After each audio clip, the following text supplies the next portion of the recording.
بسم الله الرحمن الرحيم. الحمد لله رب العالمين، وبه نستعين على أمور الدنيا والدين، وصلى اللهم وسلم على سيدنا محمد وعلى آله وصحبه أجمعين.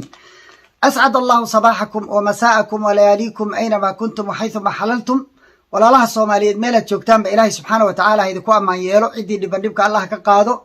عدي دن لا الله وفي أنت بهنا الله ديقو أنت بكت الله بكسي أنت لما الله نحريستو والدين تان الله نحريستو أنا الله نوقدب نحريستو dalka dadka diinta iyo dowladnimadaba ilaahay subxaana wa tacaala inoo badbaadiyo.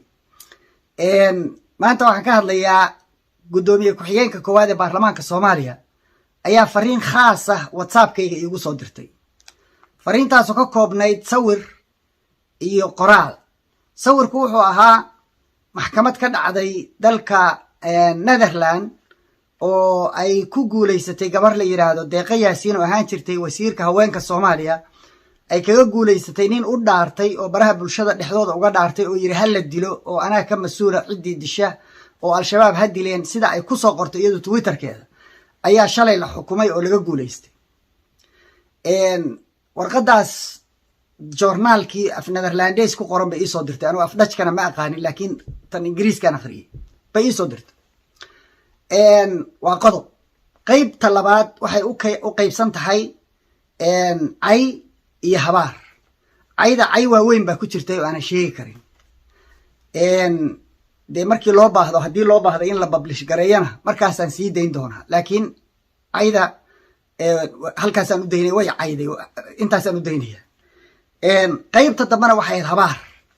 habaarka waxa ka horeeyay intaan habaarka la gaarin waxay leedahay waa dhibaataysan tahay dhib baa ku haysta. dhib baa ku haysta leedahay. dan way habaaraysaa oo dhib Allah ku galiyay ileeda.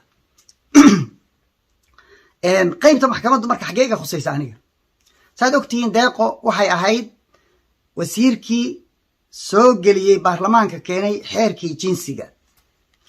dagaalkaas iyo weerarkaas uu ninkaas iyo dad badan ay ku qaadeen na waxay ku mutaysatay waxay ahayd qadiyadaas meesha Soomaalidu ka taagan tahay oo fog. qadiyada ay yiraahdaan xeerka kufsiga ama xeerka jinsiga ujeedadiisu ma aha jinsi marar badan baan ka hadlay iyo kufsi iyo haweenka in wax la taray midna maaha. waa in la sharciyeeyo zinada qodobka koowaad oo laga bilaabayo.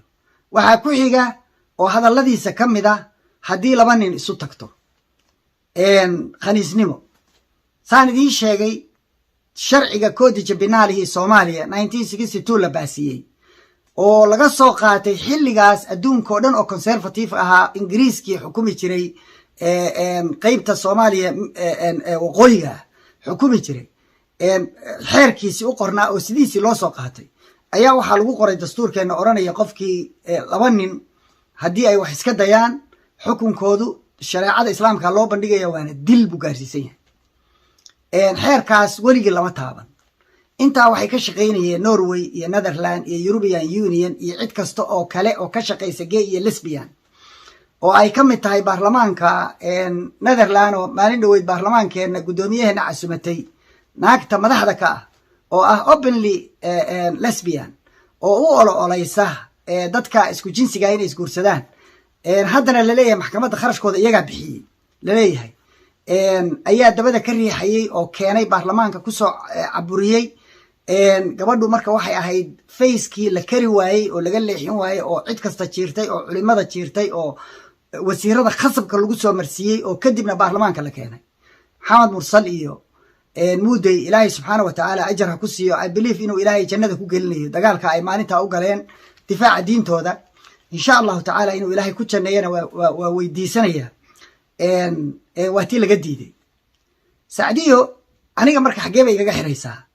xeerka jinsiga hadaadan ka harin oo aadan ka joogsan sida maxkamadda ninka loo saaray oo gaaladu ay intay lacagta bixiyeen u saareen baan adigana maxkamad ku saarayna. waa intimidation iyo baqdin gelin. jawaabtayda halkaas taa ku aadani waxa weeye bring it on. la kaale soo keen dacwadaas keen in aniga la igu dacweeyo anoo sharaftayda iyo cirdigayga iyo diintayda iyo akhlaaqdayda dalkayga iyo dadkayga u difaacaya xataa hadii la igu dilo diyaar baan ah. marka qof la intimidate garayn karo la bajin karo ma aha cabdi xirsi هذا كوربان شيء كرامة سيجين هبار ليجو كريواي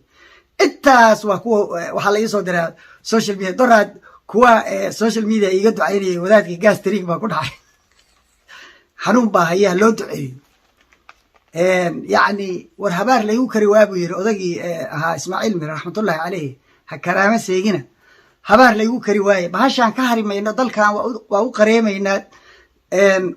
وانا أقاضنا شاف كانوا دقنا دبك أودنا عمرنا ديار بانونا هدي حتى أنا لكودي ديار بانونا هذا تاسع دي يخبصوا طلب كلامات أيضا إيوه حاسب لقادة إيوه مهمة هبارك إيوه دبعتي سنته نلاشان كنا ولا يكون ولا كرتين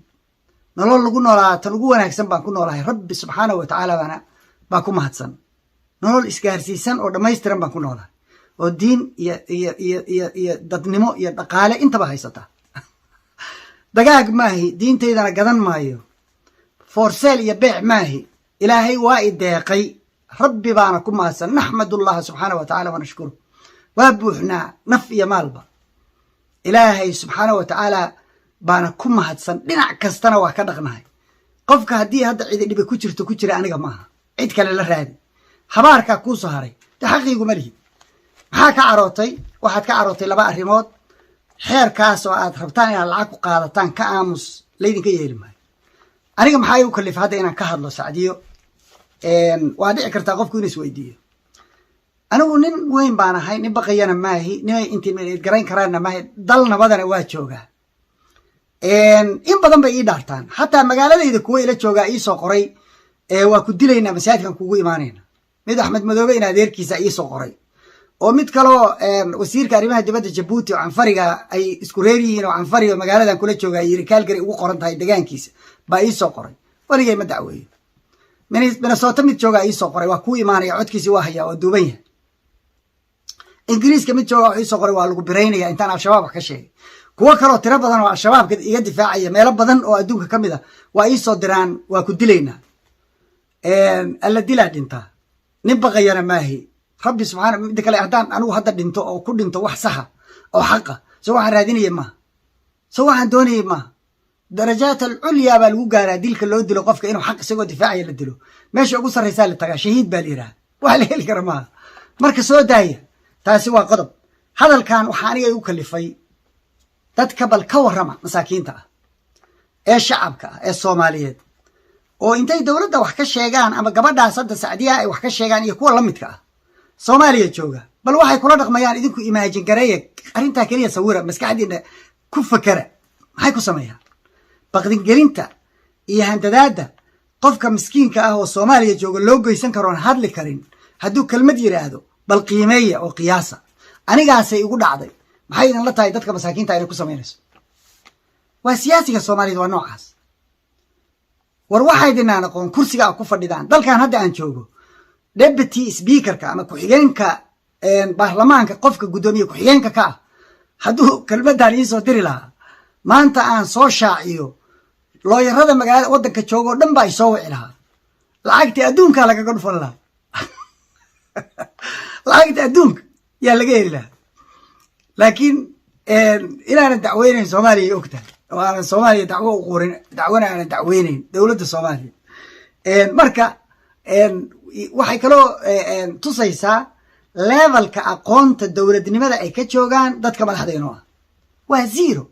waxay ka carootay waxay soo qortay jaahil baa tahay dad baa jaahil ku sheegaysa sharciga diinta iyo kan maadiga midna ma taqaanid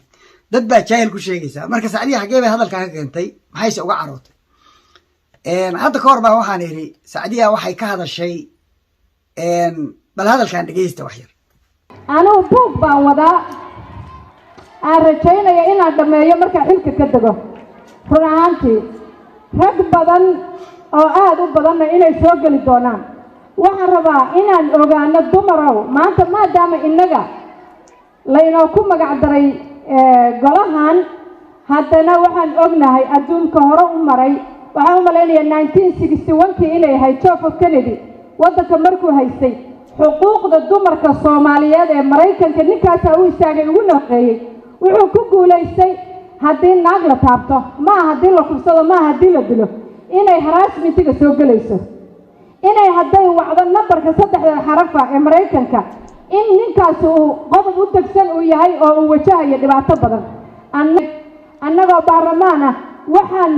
meel marin weynay sharci kufsigaa joojinaya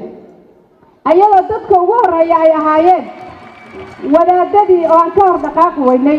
sharciyada aan leenahay waa haynaa mararka qaarkood waxaan hor istaagay waxay tiri sacdiyo gabdhaha anaa difaacaya xeerkii waagii dhaweed aan marsiin lahayn wadaadaha hor istaagay JF Kennedy baa gabdhaha Soomaaliyeed u qareemay oo difaacay buug baan qoraya markaasaa waxaan idhi hadda ka hor baa mahmaabaa jirta aan soo qaato markii qof aan aqoon lahayn uu iska dhigo qof aqoon leh nin baa wuxuu ku yidhi nin kale buug baan qoraa buu yidhi buug baan qoraa ninka wax qorayaa marka waa nin aan iskuulba aadin oon aqoon lahayn kan uu u warramayaana waa nin aqoon-yahana ninka cabaar buu aamusay waa fakeray waa yidhi waxaan ku weydiiyey hadda teeb baa iska heshay buu yidhi teeb baad iska heshay kelmaddaasay ka carootay waxbarashadu waa wakti iyo lacag iyo effort dadaal la isku daray wey iyo ilaahay oo ku waafajiya iyo adoo hela meelaa wax ka baratay intaasoo la isku aadiyey iyo commitment shakhsiya qofku inuu dadaalo oo go'aansado inuu wax barto waxaa kaa xiga oo keliya inaad waqti bixisid haddaadan marka wax aqoon dee wax ma taqaanid marka lagu yidhi wax ma taqaanid dowladnimadii baad hadda kursigeeda ku fadhidaa kursigii saddexaada waa dhoweyd madaxweynaha dalka ka ahayd dhowr jeer bal madaxweynihii waddanka oo qof isagu normal citizen oo dadkiisa shacabka ah ka mid a u dhaaranaya ka warrama habaaraya oo caayaya idinku bal ka warrama qadiyaddaas madaxweynihii dalka Soomaaliya adoo Soomaaliya hadduu ku soo caaya ka war oo intuu message private kuu soo diro cay iyo isugu kaa dira handadaad this is amazing dowladnimada meesha laga gaarsiisay yahay aqoonteeda bay tusaysaa teeb baa la helay baa xataa roonayd kaasu teebka waxbuuba ku madmadoobay teebka ku dhihi maayo niyo waxaa qoraysa wax macnale maaha naga daa ciyaarta ilaa ku dhihi maayo moogta waad iska qoraysaa dhaw a b c waa ku garaacaysaa hadhow baad leedahay buugga hala akhriyo haddii loo tago waa lagu qumbacanaya wax ka fahmayaa ma jira waa lagu wareeraya soo ma arkaysa aqoonta waa aqoon waa awood qul hal yastawi aladiina yaclamuuna waladiina laa yaclamuun inamaa yatadakaru ulul albaab ma isku mid baa qof wax yaqaan iyo qof aan wax aqoon inamaa yakhsha allaha min cibaadihi qofka ilaahay garanaya unbaa ilaahay si fiican uga baqa macnaheedu maxay tahay qofka wax yaqaan baa waxaas ilaaliya oo ka hadla oo og oo garanaya oo la dhaqma sidii saxda ahayd ula dhaqma